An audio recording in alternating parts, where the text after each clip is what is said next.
తెలంగాణలో real estate తగ్గలేదన్నారు మంత్రి శ్రీధర్ బాబు. దేశంలో మిగిలిన నగరాల కన్నా మంచిగా ఉందన్నారు.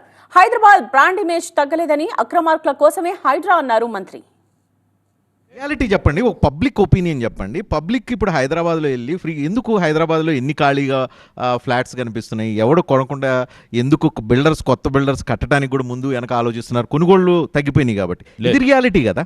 లేదు 100% ఇది కేవలం ప్రతిపక్షాలు చేసే దుష్ప్రచారం. నేను ఈరోజు చెప్తా ఉన్నాను, నేను సర్వే అనేది ర్యాండమ్గా వాలంటరీగా చేసిన సర్వే కాదు, ఈ ఇన్స్టిట్యూషనల్ సర్వే జరిపింది. ఆ ఇన్స్టిట్యూషనల్ సర్వే ప్రకారం కూడా ఈరోజు మీరు అంటా ఉన్న ఆక్యుపెన్సీ రేటు కూడా 67% ఉంది.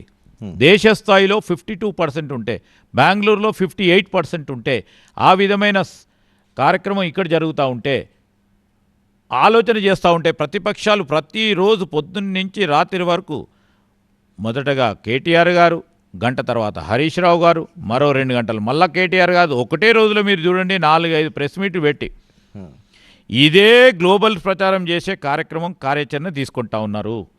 ఎక్కడ కూడా బ్రాండ్ ఇమేజ్ తగ్గలేదు.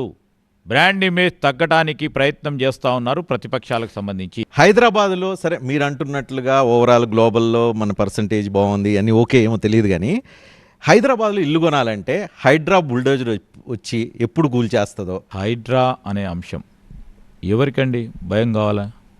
తప్పు చేసిన వారికి భయం కావాలా? మేము ఈ విధంగానే తప్పు చేస్తాం,